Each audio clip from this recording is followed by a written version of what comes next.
Assalamualaikum warahmatullahi wabarakatuh. Selamat pagi semuanya. Kita bertemu lagi di media pembelajaran, ya, yaitu di channel Mahmud Tarbiyah. Untuk hari ini saya akan memberikan sedikit penjelasan berkaitan dengan ilmu tajwid, ya. Nah, pada pertemuan hari ini saya akan sedikit menjelaskan, ya, sebagai bentuk muqaddimah, yaitu tentang hukum nun sukun dan tanwin. Nah, oke, simak baik-baik, perhatikan penjelasan yang akan saya jelaskan.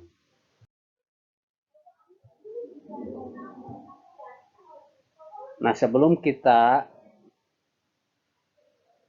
menjelaskan berkaitan dengan hukum nun sukun dan tanwin, terlebih dahulu kita mesti mengetahui apa pengertian ilmu tajwid, ya. Nah, di sini saya akan sedikit memberikan penjelasan berkaitan dengan apa pengertian ilmu tajwid dan apa tujuannya kita harus belajar ilmu tajwid. Pengertian ilmu tajwid adalah ilmu yang digunakan untuk mengetahui kaidah dan cara membaca atau membunyikan huruf Al-Quran secara baik dan benar. Jadi ilmu tajwid itu adalah digunakan untuk mengetahui kaidah dan cara membaca berkaitan dengan huruf-huruf yang ada di dalam Al-Quran secara baik dan benar, ya. Jadi kalau kita belajar ilmu tajwid, tahu mana huruf H, mana huruf H. Nah, itu kan berbeda. Ada H kecil, ada H besar. Mana huruf Ja, mana huruf Za. Nah, itu kan berbeda. Nah, disinilah kita belajar ilmu tajwid, yaitu untuk mengetahui kaidah dan cara membaca atau membunyikan huruf Al-Quran secara baik dan benar. Tujuan mempelajari ilmu tajwid, tujuannya yaitu memelihara bacaan Al-Quran dari kesalahan dan perubahan, serta memelihara lisan atau mulut dari kesalahan membaca. Nah, itu tujuannya. Jadi supaya kita membaca Al-Quran itu dengan baik dan benar, ya. Apabila salah membaca, maka salah mengartikan. Nah, ya. Seperti bacaan sakir dan syakir, itu kan beda. Kalau syakir, orang yang bersyukur. Kalau sakir nanti berbeda, pakai sa kecil. Jadi orang yang mabuk. Nah, disinilah tujuan mempelajari ilmu tajwid, supaya bacaan Al-Quran itu bisa terpelihara dari kesalahan, ya, dan perubahan, serta memelihara lisan dari kesalahan membaca. Ya, itu tujuannya. Nah, oke, di sini saya akan langsung saja kita memasuki kepada bab yang pertama, ya. Bab yang pertama yaitu berkaitan dengan hukum nun sukun dan tanwin, ya. Nah, di sini kita akan bahas bab pertama, hukum nun sukun dan tanwin. Jadi ini sedikit penjelasan sebagai bentuk muqaddimah, ya, apa itu ilmu tajwid dan tujuan mempelajari ilmu tajwid itu apa, ya.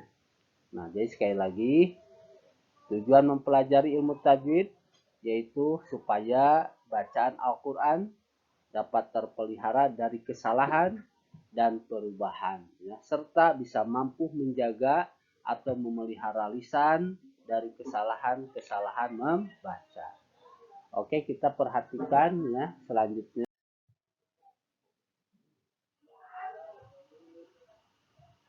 Nah, kita langsung saja masuk ke bab yang pertama.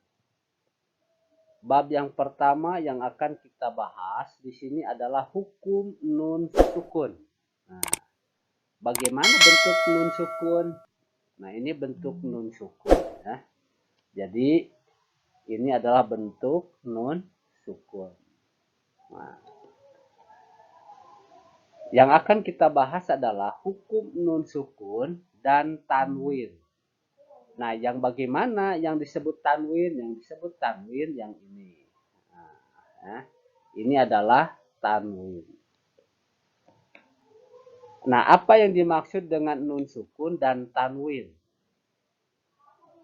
Nun sukun adalah huruf nun yang ditandai seperti ini. Nah, ya. Jadi nun sukun adalah huruf nun. Nah, ini huruf nun yang ditandai seperti ini.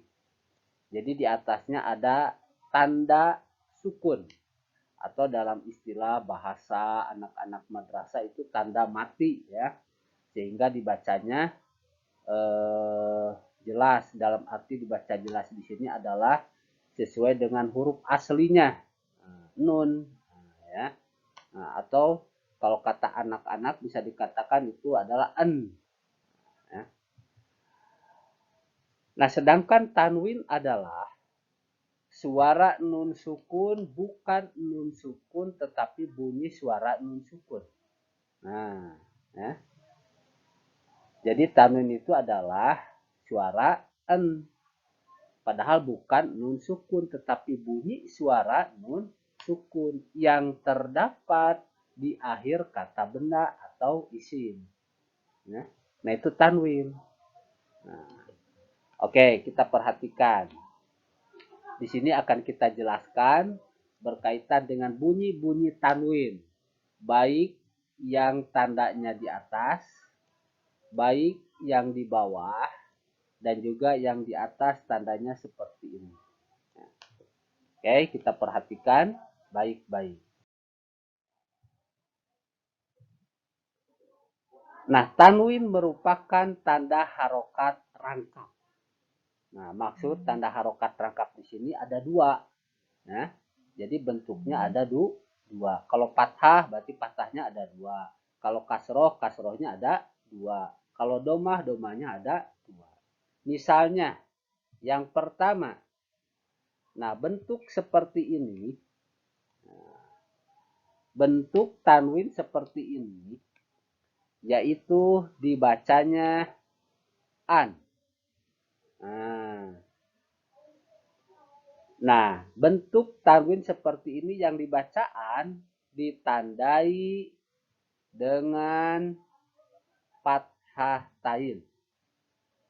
Artinya berarti bentuk ini namanya adalah fathah tain. Nah, dengan dibaca yaitu an. Nah, oke lanjut. Yang kedua, bentuk yang di bawah ini nah, dibacanya yaitu in. Nah, lalu apa namanya bentuk ini? Bentuk itu ditandai dengan kasroh tain. Nah, jadi kalau yang di bawah itu namanya kasroh tain. Nah ini ya. Dibacanya apa? In. Lalu yang ketiga yaitu bentuk seperti ini. Ya. Dibacanya yaitu un. Ditandai dengan domah tain. Nah, jadi yang ketiga yang ini adalah namanya domah tain. Ya. Dibacanya yaitu un. Nah, yang pertama, nah, yang dibacaan apabila posisinya berada di ada huruf hijaiyah. Ya, huruf hijaiyah ba berarti dibaca ban. Sedangkan yang kedua, apabila posisi tanda harokat ini berada di huruf hijaiyah yang bernama ta berarti tin. Sedangkan yang ketiga, apabila harokat ini berada pada posisi huruf hijaiyah pa berarti dibaca pun. Ya. Oke, itu adalah tanda atau bacaan-bacaan tanwin ya yang merupakan tanda harokat rangkap. Pertama ada an, kedua ada in, ketiga ada un. Atau ada fathah tain, ada kasroh tain, ada domah tain. Nah, oke, kita lanjutkan ya pembagian yang akan kita bahas berkaitan dengan hukum nun sukun dan tanwin apa saja. Nah, hukum nun sukun dan tanwin ada 5 macam. Ya.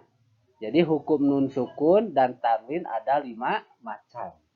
Apa saja? Oke, kita perhatikan baik-baik. Yang pertama yaitu ada idhar halki. Nah, dalam bahasa Arab tertulis seperti ini, ya. Idhar halki. Yang kedua yaitu idgham bigunah. Nah, dalam bahasa Arab tertulis seperti ini, idgham bigunnah. Yang ketiga yaitu idgham bila gunnah. Nah, dalam bahasa Arab tertulis seperti ini, idgham bila gunnah. Yang keempat yaitu iklab. Dalam bahasa Arab tertulis seperti ini, iklab. Yang kelima yaitu ikhfa. Dalam bahasa Arab tertulis seperti ini, ikhfa. Nah, inilah macam-macam hukum nun sukun dan tanwin yang akan kita bahas ya. Nanti kita akan bahas satu persatu. Pertama, ya, idhar halki, kedua idgham bigunah, ketiga idgham bila gunah, keempat iklab, kelima ikhfa. Nah, ya. Jadi nanti bagi kalian yang ingin mempelajari ilmu tajwid ya, tetap selalu membuka channel ini. Nanti kita akan bahas satu persatu di pertemuan berikutnya, yaitu berkaitan dengan hukum nun sukun dan tanwin. Oke, mungkin itu saja yang dapat saya sampaikan. Sedikit penjelasan berkaitan dengan ilmu tajwid ya, yaitu sebagai bentuk mukadimah. Nanti kita ketemu lagi di pembahasan berikutnya, yaitu pembahasan tentang idhar halki, tentang idgham bigunah, idgham bila gunah, iklab, dan ikhfa. Semoga apa yang saya sampaikan ada manfaatnya dan mudah-mudahan menambah wawasan pengetahuan bagi yang mendengarkannya. Sekian dan terima kasih. Wassalamualaikum warahmatullahi wabarakatuh.